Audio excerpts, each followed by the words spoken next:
पढ़ना शुरू किए थे और श्रीमद् भागवतम का एक ओवरव्यू कल हमने पढ़ा था।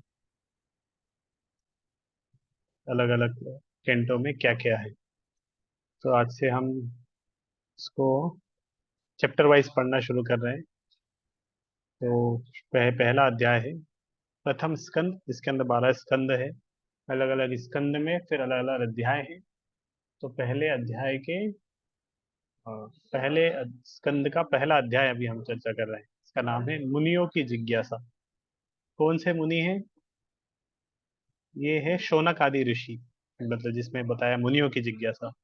तो मुनि है शौनक आदि ऋषि। शौनक ऋषि और इस तरह बहुत सारे, लगभग 60,000 ऋषि एक साथ। तो हजारों हजारों ऋषि एक साथ एकत्र हुए थे। किस जगह पर एकत्र हुए थे? उसका नाम था नैमिषारण्य।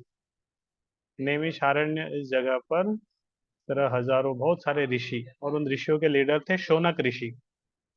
तो शौनक ऋषि और जितने भी ऋषि मुनि हैं, वो सब ऋषियों की जिज्ञासा, उनके मन में कुछ प्रश्न थे।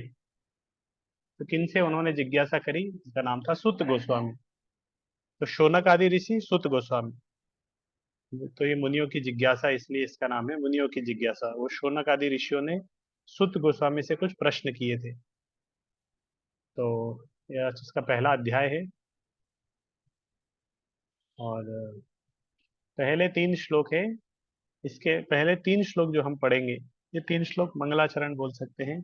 भगवान के बारे में, पहले श्लोक में भगवान के बारे में बताया गया है। दूसरे श्लोक में भागवत के बारे में बताया गया है। भागवत की क्या विशेषता है, इसमें भगवान के गुण के बारे में पहले श्लोक में बताया। दूसरे श्लोक में भागवत के बारे में बताया गया। तीसरे श्लोक में भागवत की महिमा। किस तरह सबको भागवत पढ़ना चाहिए। तो भगवान और भागवत की महिमा पहले 3 श्लोक में। उसके बाद मुनियों के प्रश्न शुरू होंगे। तो आज शायद हम 3 श्लोक, 3 ही शायद ये पढ़ जाएंगे। पहले 3 जो श्लोक है, थोड़े बड़े बड़े श्लोक है, और इनके तात्पर्य भी थोड़ा बड़ा है। तो शुरुआत होता है भागवत का। ओम नमो भगवते वासुदेवाय। इस श्लोक से श्रीमद् भागवत का शुरुआत होता है। तो ये तो ओम नमो भगवते वासुदेवाय। में भगवान को, कौन भगवान है? वासुदेव, मतलब कृष्ण, वसुदेव के पुत्र।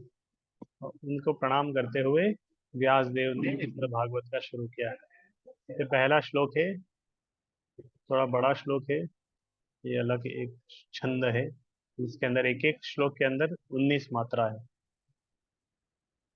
जन्माद्यस्य यतोऽन्वयादितरता चार्थेष्वभिज्ञः स्वराट् तेने ब्रह्म हृदाय आदि कवये मुह्यन्ति यत्सूरयः तेजो वारिं मृदां यथा विनिमयो यत्र त्रिसर्गो मृषा नाम्ना स्वेन सदा निरस्तकुहकम् सत्यम परम धीमहि। तो पहले भगवान को प्रणाम किया, फिर वो भगवान कौन है, उनको में उनकी क्या विशेषताएं, इस पूरे श्लोक में भगवान की विशेषताएं बताए, भगवान की कैरेक्टरिस्टिक्स। और फिर सत्यम परम धीमहि, उन परम सत्य को मैं ध्यान करता हूँ। इस तरह, क्योंकि जो भी मंगलाचरण होता है, कोई भी कार्य की शुरुआत हम करते हैं, तो कैसे करते हैं? किसी भी कार्य की शुरुआत करते हैं हम भगवान को प्रणाम करके, भगवान को प्रार्थना करके, भगवान को याद करके। इस तरह अगर किसी चीज की शुरुआत करेंगे तो शुरुआत अच्छी होगी। भगवान को प्रणाम करके, याद करके, प्रार्थना करके किसी चीज को शुरू करेंगे तो वो अच्छी शुरुआत होगी। और बिना भगवान को प्रणाम करे सीधे शुरुआत कर देंगे, बाद में फिर समस्या आएगी, फिर भगवान को याद करेंगे, तो वो ठीक नहीं है। तो इसीलिए हम देखते हैं जितने भी ग्रंथ हैं या कोई अच्छे कार्य होते हैं, भगवान को मंगलाचरण के साथ शुरू होते हैं, भगवान को प्रणाम करके, भगवान को प्रार्थना के साथ। ये श्रीमद् भागवत भी है, ये भगवान को प्रणाम करके शुरू हुआ। भगवान को प्रणाम करके शुरू हो रहा है। तो इस तरह व्यास देव ने इसको अम,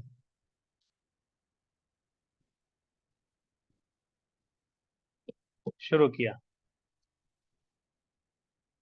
तो ये श्लोक हमने पढ़ा। तो इस श्लोक में जैसे मैंने बताया, इसके अंदर भगवान की विशेषताएं, भगवान के गुण हैं। परम सत्य कौन है? वो भगवान है, और उनके क्या गुण हैं? तो हे प्रभु, हे वसुदेव पुत्र श्री कृष्ण, हे सर्वव्यापी भगवान। भगवान क्या है? सर्वव्यापी, हर जगह है।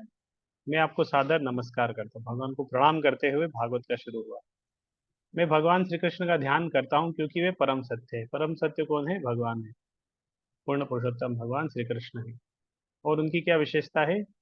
ब्रह्मांडों की उत्पत्ति, पालन, संहार के समस्त कारणों के आदि कारण है। तो भगवान क्या है? सर्व कारण कारणम, समझते, ईश्वरा परम कृष्ण सच्चिदानंद विग्रह अनादिर आदिर गोविंद सर्व कारण कारणम।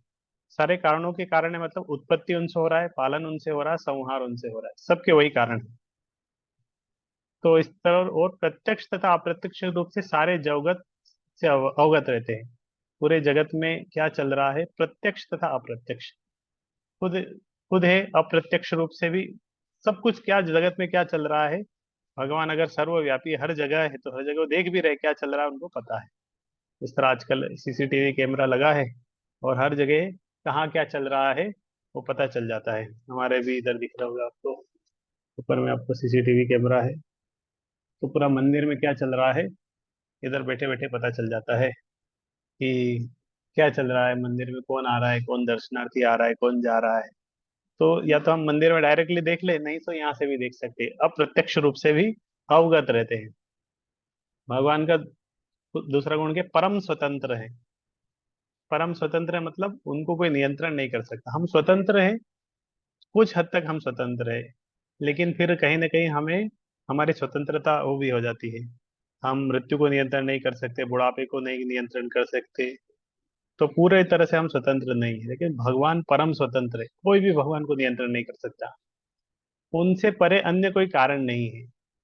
उन्होंने ही सर्वप्रथम आदि जीव ब्रह्मा जी के हृदय में वैदिक ज्ञान प्रदान किया। तो ब्रह्मा जी सबसे पहले जीव है, और उनको ज्ञान किसने दिया? भगवान ने उनको ज्ञान दिया। उन्हीं के कारण बड़े बड़े मुनि तथा देवता उसी तरह मोह में पड़ जाते हैं। तो भगवान ने ब्रह्मा जी को ज्ञान दिया, तो ज्ञान भगवान दे रहे हैं।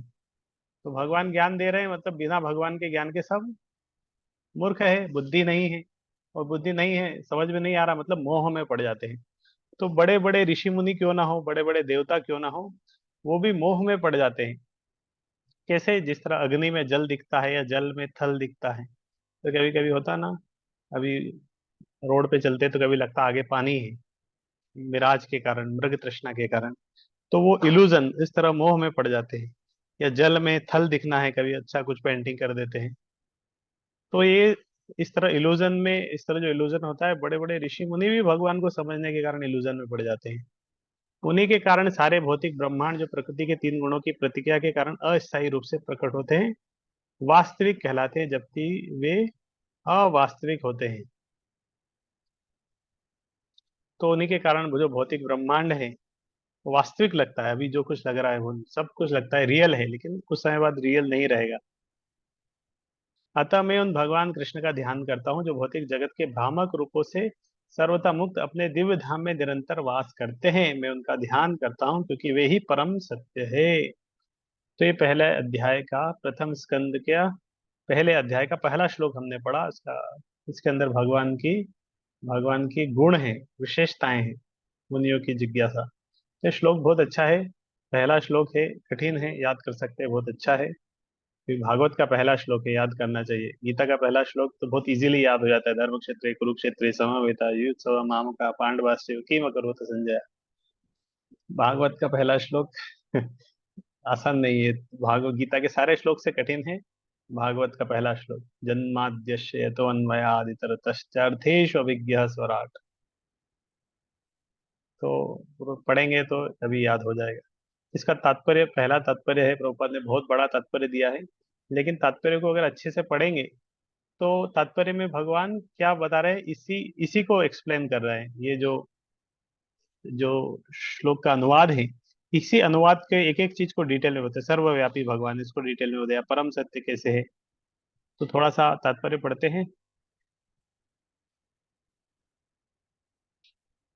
तो भगवान वासुदेव को नमस्कार करना प्रत्यक्ष रूप से वसुदेव तथा देवकी के दिव्य रूप पुत्र भगवान श्री कृष्ण को इंगित करना है। तो भागवत की शुरू कैसे हुई? ओम नमो भगवते वासुदेव, वासुदेव के साथ मतलब श्री कृष्ण को इंगित कर रहे हैं कि ये कृष्ण कृष्ण को प्रणाम कर रहे हैं। भागवत की शुरुआत में श्री कृष्ण को प्रणाम किया है। और इस भागवत में आगे चल के डिटेल में पता चल जाएगा। यहाँ पर श्री व्यासदेव दृढ़तापूर्वक कहते हैं कि श्री कृष्ण ही आदि भगवान है। कैसे पता चल रहा है? क्योंकि सत्यम परम धीरे, परम सत्य है। और कृष्ण को प्रणाम किया, फिर बोला कि वो जिनको मैं ध्यान कर रहा हूँ वो परम सत्य है, मतलब कृष्ण ही परम सत्य है। अन्य सभी रूप से प्रचित है, अब तक से पूर्णता अंश अंश है। तो और उसके अलावा कृष्ण के अलावा जो भी है भगवान के अंश है, पूर्णांश है, अंशांश है। जी गोस्वामी का ग्रंथ है कृष्ण संदर्भ, उसमें उन्होंने इसमें डिटेल की व्याख्या की है। और ब्रह्मा जी ने भी ब्रह्म संहिता में उसी के बारे में डिटेल में बताया है, कृष्ण परम भगवान है। सामवेद उपनिषद में भी बताया गया है कि भगवान कृष्ण देवकी के दिव्य पुत्र हैं। इसलिए इस स्तुति का यह पहला कथन बताता है कि भगवान श्री कृष्ण आदि भगवान हैं। यदि परम भगवान किसी भी दिव्य नाम से जाने जा सकते हैं तो वह कृष्ण ही होना चाहिए। तो अगर भगवान है, भगवान को एक नाम देना चाहिए, तो उनको क्या सबसे अच्छा नाम होगा? कृष्ण। क्योंकि कृष्ण शब्द का क्या अर्थ होता है? सर्वाकर्षक। सर्वाकर्षक मतलब जो सबको आकर्षित करे, तो अगर भगवान है तो सबको आकर्षित करेगा। इसीलिए कृष्ण भगवान के लिए कृष्ण सबसे अच्छा नाम है। मतलब भगवान के लिए बहुत सारे नाम हैं, लेकिन कृष्ण सबसे सुइटेबल होता है, क्योंकि कृष्ण शब्द का अर्थ है सर्वाकर्षक। कृष्ण सर्वाकर्षक है। भगवत गीता में भगवान ने कई स्थलों पर स्वयं को आदि भगवान घोषित किया है, और इसकी पुष्टि अर्जुन के द्वारा नारद, व्यास आदि बड़ी ऋषि मुनियों द्वारा की गई है। पद्म पुराण में भी बताया गया है कि असंख्य नामों से कृष्ण नाम सर्वप्रमुख है। वासुदेव नाम भगवान के पूर्ण अंश का सूचक और भगवान के अन्य सभी रूप जो वासुदेव से अभिन्न है इस ग्रंथ में बताए गए हैं। वासुदेव को विशिष्ट रूप से वसुदेव तथा देवकी के पुत्र का सूचक है। सन्यासियों में सिद्ध परमहंसों द्वारा श्री कृष्ण का ध्यान सदा ही किया। तो पहले तात्पर्य के शुरुआत में यही बताया गया है कि कृष्ण परम भगवान है। वासुदेव अथवा भगवान श्री कृष्ण ही समस्त कारणों के कारण है। जितनी भी वस्तुओं का अस्तित्व है सभी भगवान से ही उद्भूत है। ऐसा किस तरह है, इसकी व्याख्या इस ग्रंथ के अगले अध्याय में की गई है। महाप्रभु श्री चैतन्य ने इस ग्रंथ को निर्मल पुराण कहा है। तो ये जो पुराण है, जो भागवत पुराण है, इसको इसको क्या बोलते हैं? निर्मल पुराण, अमल पुराण। ये शुद्ध सत्व गुण का पुराण है। इसके अंदर निर्मल पुराण मतलब शुद्ध ज्ञान है। तो शुद्ध जिस तरह होता है ना कि हर चीज, एक सोना होता है, डुप्लीकेट सोना होता है, दूसरा होता है एक 24 कैरेट प्योर गोल्ड। तो इसी तरह शुद्ध सोना होता है, शुद्ध भक्त भी होता है, जो आ, जिसके अंदर ज्ञान कर्म से परे है। तो इसी तरह शुद्ध पुराण भी होता है, जिसके अंदर कोई ज्ञान कर्म कर्म कांड कुछ नहीं है, भक्ति भक्ति ही भक्ति है। वो है भागवत पुराण, क्योंकि इसमें भगवान श्री कृष्ण का दिव्य आख्यान है। श्रीमद् भागवत का इतिहास भी अत्यंत महिमामय है। इसका संकलन श्री व्यास देव ने दिव्य ज्ञान में परिचय। तो भागवत व्यासदेव ने कब लिखा? जब वो सारे ग्रंथ सब कुछ लिखने के बाद मैच्योर, परिपक्व अवस्था में उन्होंने ये भागवत ज्ञान लिखा। उन्होंने अपने आध्यात्मिक गुरु नारद जी के अनुदेशों के अंतर्गत इसकी रचना की है। व्यासदेव ने समस्त वैदिक वाङ्मय का संकलन किया, जिसमें चारों वेद, वेदांत, पुराण, महाभारत सभी सम्मिलित थे। किंतु इतने पूर्व भी संतुष्ट नहीं थे, तो व्यासदेव ने सारे ग्रंथ लिखे, चार वेद लिखे, वेदांत सूत्र लिखे, बहुत कुछ लिखा, 18 पुराण लिखे। इतने कुछ लिखने के बाद भी वो संतुष्ट नहीं थे, है ना। तो व्यासदेव ने इतना कुछ लिखा, फिर वो संतुष्ट नहीं थे। तो लिख के संतुष्ट नहीं थे, तो उन सबको पढ़ के क्या कोई संतुष्ट हो पाएगा? बहुत कठिन है। तो इसीलिए उनके वो जब बहुत असंतुष्ट थे, ये आएगा तीसरे अध्याय में, भागवत का चौथे अध्याय में ये कहानी आएगी, किस तरह व्यासदेव असंतुष्ट थे। तो उसका थोड़ा सा इंट्रोडक्शन है। फिर जब असंतुष्ट थे तो नारद ने आके उन्हें उनके असंतुष्टि को देखा, और फिर उन्होंने बोला कि भगवान के कार्यकलापों के विषय में लिखो अच्छे से। और ये दिव्य कार्यकलाप दशम स्कंद में भगवान के कार्यकलाप लिखा है। तो दसम स्कंद में भगवान के बारे में डिटेल में है, लेकिन अच्छे से समझने के लिए क्या करना चाहिए? मनुष्य को चाहिए कि धीरे धीरे ज्ञान विकसित करके क्रमशः आगे बढ़े। हम चाहते तो भागवत के 12 स्कंद में से आज सीधे दसम स्कंद पढ़ना शुरू कर सकते। हम प्रथम स्कंद पढ़ रहे हैं, प्रथम स्कंद में भी जो स्टोरी स्टोरी तो बाद में शुरू हो गई, अभी हम शुरू शुरू में ये थोड़ा थ्योरी थ्योरी वाला पार्ट पढ़ रहे हैं। इतना तात्पर्य पढ़ रहे हैं, तो ये सब धीरे धीरे पढ़ेंगे तो विकसित होगा। इसीलिए क्रमशः धीरे धीरे पढ़ना चाहिए। तो स्वाभाविक है कि चिंतनशील मनुष्य सृष्टि का उद्गम जानना चाहता है। रात्रि में वो आकाश में तारों को देखता है। अभी गर्मी का समय चल रहा है, हो सकता है अब रात में देखें, तारों को देखें, चंद्रमा को देखें। और इनको देखने से लगता है कि ये कहीं यहाँ भी कोई लोग रहते होंगे, उसके बारे में लोग कल्पना करते हैं। तो जिज्ञासु मनुष्य है, उसके लिए स्वाभाविक है, जो विकसित चेतना वाला है, कि वो थोड़ा सोचेगा कि ये सब क्या है, वो पशुओं के समान नहीं है। तो भागवत में इस तरह की रचनाओं में ऐसी जिज्ञासाओं का सीधा उत्तर है। वे कहते हैं कि श्री भगवान श्री कृष्ण समस्त सृष्टियों के उद्गम है, न केवल ब्रह्मा के सृष्टा वरन संहारता भी है। इस दृश्य जगत की उत्पत्ति भगवान की इच्छा से किसी काल में होती है, कुछ काल तक इसकी परिपालन होता है, तब इसकी इच्छा से इसका संहार हो जाता है। अब अब जो तात्पर्य में प्रभुपाद, वो जन्माद्यस्य से शुरू होता है कि भगवान किस तरह सृष्टि स्थिति और इसका पालन करते हैं।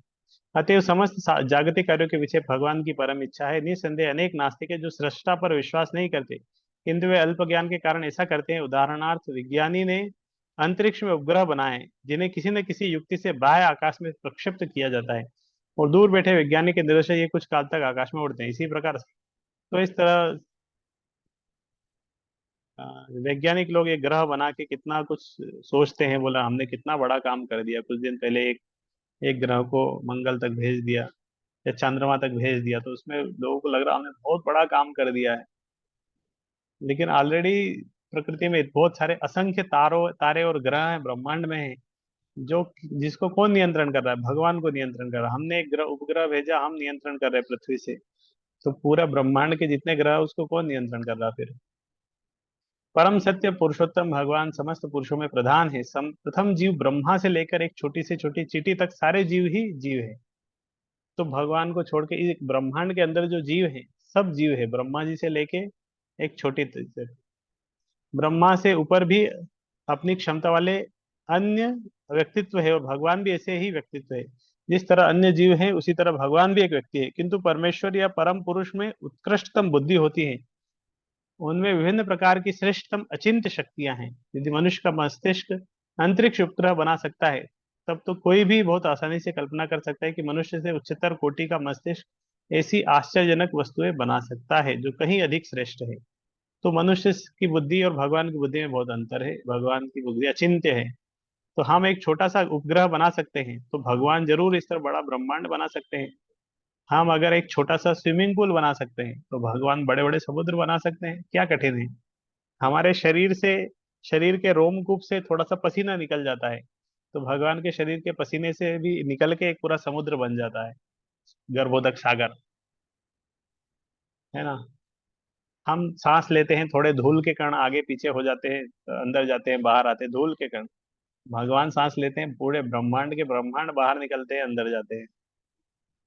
तो भगवान की शक्ति अचिंत्य है। विचारक व्यक्ति इस तर्क को आसानी से स्वीकार कर लेगा, किंतु कुछ ऐसे कट्टर नास्तिक होते हैं इससे कभी सहमत नहीं होंगे। श्री व्यासदेव परम बुद्धिमान को परमेश्वर रूप से पूरी तरह स्वीकार करते हैं, और परम बुद्धिमान को परमेश्वर या पूर्ण पुरुषोत्तम भगवान के रूप में संबोधित करते हुए नमस्कार करते हैं। यह परमेश्वर श्री कृष्ण ही है, जैसा कि व्यासदेव ने भगवत गीता में तथा अन्य शास्त्रों में और विशेष रूप से श्रीमद् भागवत में स्वीकार किया है। भगवत गीता में भगवान कहते हैं कि उनसे बढ़कर कोई परतत्व या अंतिम लक्ष्य नहीं है। इसलिए श्री व्यासदेव तुरंत उन परतत्व श्री कृष्ण की पूजा करते हैं, जिनकी दिव्य लीलाओं का वर्णन दशम स्कंद में हुआ है। निष्ठाहीन व्यक्ति सीधे दशम स्कंद में और विशेषकर उन 5 अध्यायों में पहुंच जाते हैं जिनमें भगवान की रास लीला का वर्णन है। तो लोग भागवत उठाते हैं और सीधे कहाँ पहुंच जाते हैं? दसम स्कंद में, भगवान की रास लीला में, वहां आनंद लेने चले जाते हैं। लेकिन हमें कैसे पढ़ना चाहिए इसको? धीरे धीरे पढ़ना चाहिए। श्रीमद् भागवत तो भगवान की महानता है, भगवान की मधुरता भी है। तो सीधे मधुरता को नहीं समझ पाएंगे, पहले महानता को समझना पड़ेगा। श्रीमद् भागवत का यह अंश इस महान ग्रंथ का गुह्यतम अंश है। जब तक किसी को भगवान का पूरा पूरा दिव्य ज्ञान प्राप्त न हो, तब तक वह भगवान की पूज्य लीलाओं को, जिन्हें रास नृत्य कहा जाता है, गोपियों के साथ उनके प्रेम व्यवहार को ठीक से नहीं समझ सकता। यह विषय अत्यंत आध्यात्मिक है। केवल ऐसे मुक्त पुरुष जिन्होंने क्रमशः परमहंस अवस्था प्राप्त कर ली इस रास नृत्य का दिव्य आस्वादन कर सकते हैं। तथा श्रील व्यासदेव पाठक को अवसर प्रदान करते हैं कि भगवान की लीलाओं के सार का आस्वादन करने के पूर्व वे धीरे धीरे आत्म साक्षात्कार का विकास करें। इसलिए वे जान बूझकर गायत्री मंत्र धीमहि का आह्वान करते हैं। गायत्री मंत्र अध्यात्म में बड़े चढ़े व्यक्तियों के निमित्त है। जब कोई गायत्री मंत्र का उच्चारण करने में सफल हो जाता है तब वह भगवान की दिव्य स्थिति को तक प्रवेश पा सकता है। अतः गायत्री मंत्र के सफल जप के लिए मनुष्य में ब्राह्मण जैसे गुणों का समावेश होना चाहिए या फिर उसे पूर्ण रूप से सतोगुणी होना चाहिए, तभी वह भगवान के नाम यश गुणों आदि का अंत है। तो हरे कृष्ण मंत्र कोई भी कर सकता है, लेकिन गायत्री मंत्र जप करने के लिए कुछ गुण होने चाहिए, ब्राह्मण जैसे गुण होने चाहिए, सत्व गुण होना चाहिए। इसी तरह इस्कॉन में एक दीक्षा होती है, ब्राह्मण दीक्षा, जिसमें गायत्री मंत्र देते हैं, लेकिन वो दीक्षा सेकंड दीक्षा होती है, पहले हरिनाम दीक्षा फिर गायत्री मंत्र दीक्षा। श्रीमद् भागवत भगवान की अंतरंगा शक्ति द्वारा प्रदर्शित उनके स्वरूप का आख्यान है और यह अंतरंगा शक्ति हमारे अनुभवगम्य दृश्य जगत को उत्पन्न करने वाली बहिरंग शक्ति से भिन्न होती है। श्री व्यास देव ने श्लोक में इन दोनों शक्तियों में अंतर स्पष्ट किया है। वे कहते हैं कि प्रकट अंतरंगा शक्ति वास्तविक है, जबकि भौतिक जगत के रूप में प्रकट होने वाली बहिरंगा शक्ति अनित्य है और मृग।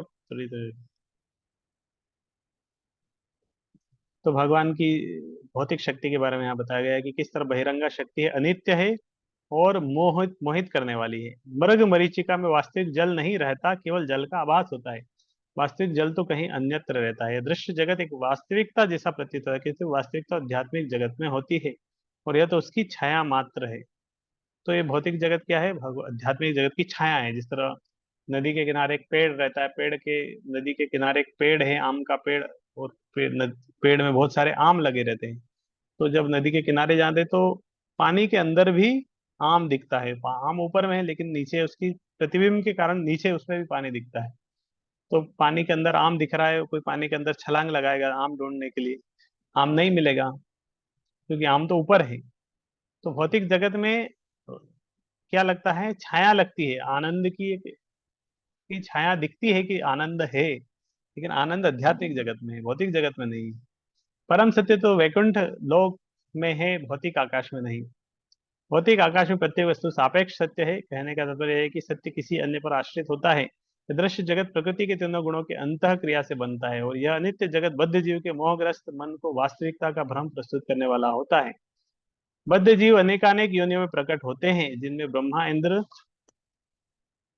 चंद्र जैसे उच्चतर देवता भी सम्मिलित है। यथार्थ में प्रकट जगत में कोई वास्तविकता नहीं है, किंतु यह वास्तविक जैसा प्रतीत होता है। वास्तविकता का अस्तित्व तो वैकुंठ में है, जहाँ पुरुषोत्तम भगवान अपनी दिव्य सामग्री के साथ नित्य विद्यमान रहते हैं। किसी जटिल निर्माण कार्य का मुख्य इंजीनियर निर्माण कार्य में स्वयं भाग नहीं लेता, किंतु वह इसके कोने कोने से परिचित होता है। तो इंजीनियर सब कुछ काम नहीं करता, लेकिन उसको सब पता रहता है कहाँ क्या हुआ है, क्योंकि सारा कार्य उसी के निर्देशन में संपन्न होता है। वह प्रत्यक्ष अप्रत्यक्ष रूप से निर्माण कार्य के विषय में हर बात जानता है। इसी प्रकार भगवान भी इस दृश्य जगत के सर्वोपरि अभियंता होने के कारण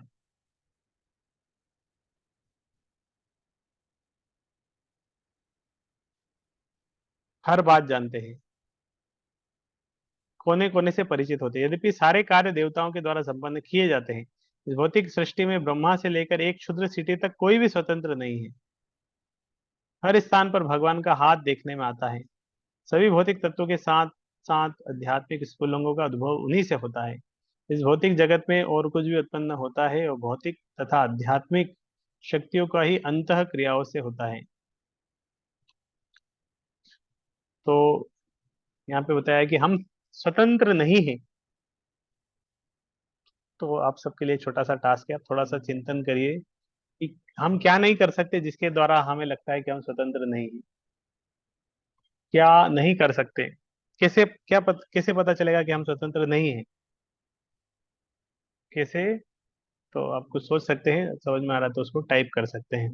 तब तक मैं आगे पढ़ता हूँ। आपके लिए एक टास्क है, आप थोड़ा सा चिंतन करिए कि कैसे आपको अनुभव हो रहा है कि हम स्वतंत्र नहीं हैं। आप लिख सकते हैं। तो जो परम सत्य भगवान श्री कृष्ण से उद्भूत होती है। एक रसायन शास्त्री अपनी प्रयोगशाला में बैठे बैठे हाइड्रोजन तथा ऑक्सीजन मिलाकर जल उत्पन्न कर सकता है, किंतु वास्तव में जीव तो परमेश्वर के निर्देशानुसार प्रयोगशाला में कार्य करता है और रसायन वेदता जिन सामग्रियों से संपन्न करता है वे भगवान द्वारा प्रदान की गई है। भगवान प्रत्यक्ष तथा अप्रत्यक्ष रूप से प्रत्येक वस्तु को जानते हैं, तथा वे सूक्ष्म बातों को जानते हैं, तथा संपूर्ण स्वतंत्र हैं। उनकी तुलना सोने की खान से की जा सकती है, जबकि विभिन्न रूपों वाले दृश्य जगत की तुलना सोने से बनी विविध वस्तुओं से की जा सकती है, जैसे सोने की अंगूठी, हार इत्यादि। सोने की अंगूठी, हार, सोने के हार के गुण खान में पाए जाने वाले सोने के ही समान होते हैं, किंतु खान का सोना परिमाण में भिन्न है। अतः परम सत्य एक ही है और साथ ही साथ भिन्न भी है। परम सत्य से तुल्य पूरी तरह से कुछ भी नहीं है, किंतु साथ ही परम सत्य से स्वतंत्र भी कुछ भी नहीं है। तो भगवान के समान भी हम नहीं हैं और भगवान से अलग भी नहीं। समान कैसे हैं? सोने का उदाहरण दिया। भगवान के हम अंश है, अंश होने के कारण हम गुण रूप में भगवान के समान है। गुण रूप में मतलब हमारी, हम मतलब आत्मा, वो भगवान का अंश है। लेकिन अंश होने के कारण भी हमारी उतनी शक्ति नहीं है, क्षुद्र अंश है, बहुत छोटे से। संपूर्ण ब्रह्मांड के शिल्पी ब्रह्मा से लेकर एक नगण्य चींटी तक सारे बद्ध जीव सृजन का कार्य करते हैं, किंतु इनमें से कोई भी परमेश्वर से स्वतंत्र नहीं है। भौतिकतावादी व्यक्ति व्यर्थ ही सोचता है कि उसके अतिरिक्त कोई अन्य सृष्टा नहीं है। यह माया या भ्रम कहलाता है। अल्प ज्ञान के कारण भौतिकतावादी अपनी अपूर्ण इंद्रियों के परे देख नहीं पाता, और इसी प्रकार वह सोचता है कि पदार्थ किसी श्रेष्ठ बुद्धि के बिना ही स्वतः आकार ग्रहण करता है। किंतु श्रील व्यासदेव ने श्लोक में इसका खंडन किया है। क्योंकि परम पूर्ण या परम सत्य प्रत्येक वस्तु के उद्गम है, अतः परम सत्य के शरीर से स्वतंत्र कोई भी वस्तु नहीं हो सकती। देह के साथ जो कुछ भी घटता है वह देही को तुरंत ज्ञात होता है। इसी प्रकार यह सृष्टि परम, उस परम पूर्ण का शरीर है, अतः इस सृष्टि में जो कुछ भी घट होता है प्रत्यक्ष अप्रत्यक्ष। तो हमारे शरीर में कुछ भी होता है ना, हम बैठे हैं, एक मच्छर काट रहा है, तुरंत पता चल जाता है कि मच्छर कहाँ काट रहा है। बताना नहीं पड़ता, देखना नहीं पड़ता, कि देखेंगे तब पता चलेगा कि हाँ मच्छर काट रहा है। अनुभव हो जाता है कि हाँ मच्छर काट रहा है, तुरंत हाथ उधर चले जाता है, मच्छर मार देता है। इसी तरह ये हमारा शरीर है, इसीलिए हमें सब कुछ पता चल जाता है, हमारे शरीर में क्या हो रहा है, कहाँ दर्द हो रहा है, कहाँ सूजन है, पता चलता रहता है। इसी तरह पूरा ब्रह्मांड भगवान का शरीर अगर है, यहाँ पे बताया कि इसी प्रकार सृष्टि, जो पूरी सृष्टि है, ये भगवान का शरीर है, विराट शरीर। तो सृष्टि में जो कुछ भी हो रहा है भगवान को पता चल रहा है, अप्रत्यक्ष अप्रत्यक्ष रूप से सब जानते हैं। श्रुति मंत्र में यह भी कहा गया है कि परम सत्य या ब्रह्म समस्त वस्तुओं के चरम उद्गम है। प्रत्येक वस्तु उन्हीं से उद्भूत होती है, उन्हीं के द्वारा पालित है, अंत में उन्हीं में प्रवेश कर जाती है। यही प्रकृति का नियम है। स्मृति मंत्र में इसी की पुष्टि की गई है। यह कहा गया है कि ब्रह्मा के कल्प के प्रारंभ में जिस उद्गम से सारी वस्तु उद्भूत थी, अतः जिस आगार में वे प्रवेश करते वो परम सत्य या ब्रह्म है। भौतिक विज्ञानी यह मानकर चलते हैं कि ग्रह मंडल का उद्गम सूर्य है, किंतु वे सूर्य को उद्गम नहीं बता पाते। यहाँ पर इस चरम उद्गम की व्याख्या की गई है। वैदिक वांग्मय के अनुसार ब्रह्मा, जो सूर्य के तुल्य माने जा सकते हैं, परम सृष्टा नहीं है। इस श्लोक में कहा गया है कि ब्रह्मा को वैदिक ज्ञान भगवान के द्वारा प्रदान किया गया है। कोई चाहे तो यह तर्क कर सकता है कि प्रथम जीव होने के नाते ब्रह्मा जी को प्रेरित नहीं किया जा सकता, क्योंकि उस समय उनका कोई दूसरा व्यक्ति जीवित नहीं था। यहाँ पर यह कहा गया है कि परमेश्वर ने गौण सृष्टा ब्रह्मा को प्रेरित किया, जिससे वे सृजन कर सके। तो प्राइमरी क्रिएटर कौन है? भगवान है। सेकेंडरी क्रिएटर ब्रह्मा जी है। पहले भगवान ने ब्रह्मांड को बना दिया, फिर ब्रह्मांड के अंदर ब्रह्मा जी को बाकी काम करने के लिए बोला। इस तरह हम एक घर बना लेते, एक हम हॉल बना लिया, और हॉल के बाद किसी एक इंटीरियर पार्टीशन वाले से बाकी उसके अंदर पार्टीशन कराए। इसी तरह भगवान ने ब्रह्मा जी को बना के उनसे बाकी काम करवाए। तो समस्त सृष्टि के पीछे परम बुद्धि कार्य करती है, वो परम ब्रह्म श्री कृष्ण है। भगवत गीता में भगवान श्री कृष्ण कहते हैं कि वे ही पदार्थ की समग्रता को गठित करने वाली सृजन शक्ति यानी प्रकृति का नियंत्रण करते हैं। श्री व्यास देव ब्रह्मा जी की नहीं, अभी तो परमेश्वर की पूजा करते हैं, जो सृष्टि कार्यों में ब्रह्मा का मार्गदर्शन करने वाले हैं। इस श्लोक में अभिज्ञ तथा स्वराट शब्द महत्वपूर्ण है। ये दो शब्द परमेश्वर तथा अन्य सभी जीवों में निरंतर बताते हैं। दूसरा कोई भी जीव अभिज्ञ अथवा स्वराट नहीं है। तो भगवान किस तरह स्वराट, भगवान का एक नाम है स्वराट। स्वराट मतलब परम स्वतंत्र, कोई उनको नियंत्रण नहीं कर सकता, न ही पूर्ण रूप से स्वतंत्र है। यहाँ तक कि सृष्टि करने के लिए ब्रह्मा को भी परमेश्वर का ध्यान करना होता है। तो फिर आइंस्टीन जैसे महान वैज्ञानिकों के विषय में क्या कहा जा सकता है? इससे विज्ञानियों का मस्तिष्क निश्चित रूप से किसी मनुष्य की उपज नहीं है। जब कोई विज्ञानी ऐसा मस्तिष्क नहीं बना सकता, तो फिर उन नास्तिकों का क्या कहना जो भगवान की सत्ता की चुनौती देते हैं। यहाँ तक मायावादी निर्विशेषियों से जो अपने को भगवान से एकाकार होने का डिंग मारते रहते हैं, न तो विज्ञ है न स्वराट, इसे निर्विशेषवादी भगवान का तादात्म्य प्राप्त करने के लिए ज्ञानार्जन हेतु कठिन तपस्या करते हैं, किंतु अंततः वे इसी धनी शिष्य पर आश्रित हो जाते हैं जो मठ तथा मंदिर बनाने के लिए धन प्राप्त करता है। रावण या हिरण्यकशिपु जैसे नास्तिकों को भगवान की सत्ता का विरोध करने के पूर्ण कठिन तपस्या करनी पड़ी, किंतु अंत में वे असहाय बन गए और जब भगवान पूर्व मृत्यु के रूप में उनके समक्ष प्रकट हुए तो वे अपने आप को बचा नहीं पाए। यही हाल उन आधुनिक नास्तिकों का है जो भगवान की सत्ता की अवमानना करते हैं। तो पहले नहीं मानेंगे लेकिन अंत में मृत्यु आके उनको सब समझा देगी। एक एक साइंटिस्ट था, उसका एक कोट था, गॉड इज डेड, नीचे उसका नाम था। तो इस तरह उसने लिखा था, गॉड इज डेड, नीचे उसने उसका नाम लिख दिया था। नाम क्या था उसका मैं भूल गया, नीचे इस तरह कुछ नाम था। तो गॉड इज डेड ऐसा लिखा, नीचे उसने अपना नाम लिख दिया। कुछ साल बाद वो मर गया। तो फिर दूसरा व्यक्ति आया, उसने लिख दिया, उसका नाम लिखा, नीचे इज डेड, नीचे गॉड। तो वो भी मर गया। तो यदा यदा ही धर्मस्य, जब जब धर्म की हानि होती है, जब धर्म की वृद्धि होती है, तब तब ये अर्जुन भगवान आते हैं। तो एक बड़ा श्लोक है ये, इसमें तात्पर्य भी बहुत बड़ा है। तो हम इसको पढ़ देते हैं, पूरा कर देते हैं, एक दो पेज बचे हैं।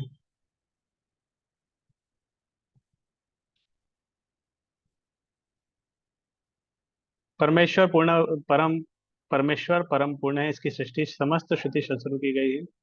तो भगवान किस तरह परम पूर्ण है, और सारे जीव भगवान के अंश है, और विशाल भौतिक सृष्टि को आध्यात्मिक स्फुलिंग बीज से आविष्ट करते हैं। इस प्रकार सृजनात्मक शक्ति चालू हो जाती है।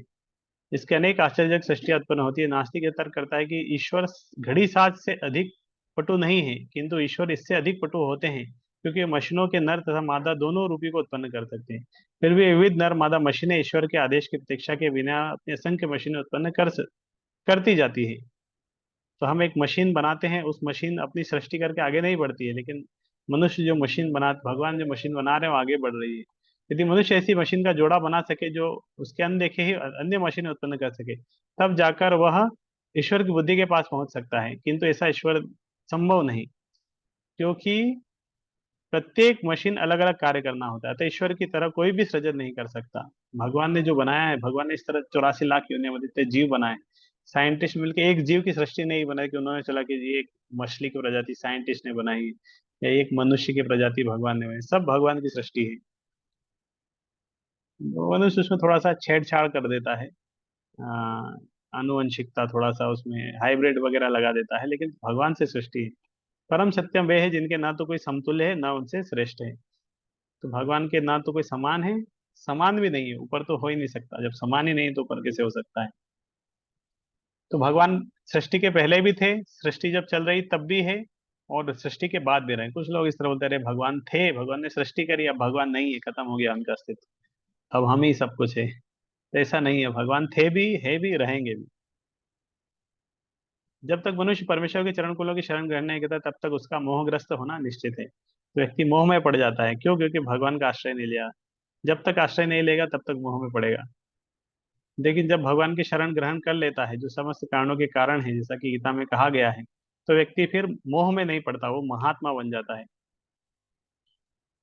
और वो महात्मा ही इस भगवान को समझ सकते हैं कि भगवान आदि कारण है, और उनसे ऊपर कोई कह नहीं थे, भगवान सर्वज्ञ है, और उनके लिए कोई मोहित नहीं होता। कुछ मायावादी वेदांत कहते हैं कि श्रीमद् भागवत की रचना श्री व्यासदेव ने नहीं की, उन्हीं के कुछ लोग अपने विचार रखते हैं कि यह ग्रंथ आधुनिक रचना है, तो वोपदेव नामक किसी व्यक्ति ने लिखा है। इससे व्यर्थ के तर्कों का खंडन करते हुए श्रीधर स्वामी कहते हैं कि कई प्राचीनतम पुराणों में भागवतम का उल्लेख हुआ है। भागवत का पहला श्लोक गायत्री मंत्र से प्रारंभ होता है। इसका उल्लेख प्राचीनतम पुराण मत्स्य पुराण में है। उस पुराण में भागवत में आए गायत्री मंत्र का उल्लेख करते हुए कहा गया है कि आध्यात्मिक उद्देश्य से युक्त अनेक गाथाएं हैं। तो कुछ लोग बोलते हैं अभी भी लिखा गया भागवत, लेकिन भागवत के बारे में बारे की ग्रंथों में भी वर्णन है, तो इसलिए ऐसा कुछ नहीं। ये सब उल्लेख है कि जो कोई पूर्णिमा के दिन इस ग्रंथ महान ग्रंथ का दान करता है उसे जीवन की सर्वोच्च सिद्धि प्राप्त होती है और वो भगवान के परम धाम को जाता है। अन्य पुराणों में भी भागवत का संदर्भ आता है जिसमें से स्पष्ट कहा गया है कि ग्रंथ 12 स्कंदों में पूर्ण हुआ है, जिसमें 18,000 श्लोक है। पद्म पुराण में भी गौतम तथा महाराज अम्बरीश की वार्ता में, तो भागवतम में अलग अलग जो स्टोरी है, बाकी स्टोरीज इस तरह की अलग अलग जगह में भी आती है। तो इस तरह हमें भवबंधन से मुक्त होने के लिए क्या करना चाहते हैं, नियमित रूप से श्रीमद् भागवतम का पाठ करना चाहिए। तो हमने संकल्प लिया है, देखते हैं कितने दिन चलता है, रोज थोड़ा भागवत का इस तरह शाम को आधा घंटा भागवत का पाठ करने का। तो इस तरह अगर हम करेंगे तो भागवत की प्रामाणिकता सदा सिंधु है। तो इस तरह बहुत सारे अलग अलग आचार्यों ने भागवत के ऊपर अपनी टीकाएं लिखी है, और हम टीकाएं पढ़ के, और विशेष रूप से अभी जो हम टीका पढ़ रहे हैं शिला प्रभुपाद की टीका है, तो इस तरह की भागवत के ऊपर अलग अलग टीका पढ़ के हम भागवत को अच्छे से समझ सकते हैं। श्रील विष्णु का मौलिक, तो इस तरह अलग अलग आचार्यों की टीका है, उसको पढ़ के भागवत के माध्यम से हम ये समझ सकते हैं। ये आखिरी छोटा सा लाइन है, आप इसको और अच्छे से पढ़ सकते हैं। आपके पास भागवत है, आप थोड़ा समय निकाल के घर में भागवत को पढ़ेंगे। तो ये प्रथम स्कंद का पहले अध्याय का पहला श्लोक आज हमने पढ़ा। यहाँ के आखिरी इसका, तो श्रीमद् भागवत पूर्व ग्रहित रहित पाठक को धीरे धीरे अध्यात्म रूप में पूर्वावस्था तक ले जाते। तो इस तरह भागवत नित्य रूप से पढ़ने से ये हमें पूर्ण वहां तक ले जाएगा। तो रोज हम भागवत का इस तरह पाठ करेंगे, आप इस तरह ज्वाइन कर सकते हैं। हरे कृष्ण कृष्ण कृष्ण हरे हरे, हरे राम राम राम। श्रीमद् भागवतम की जय।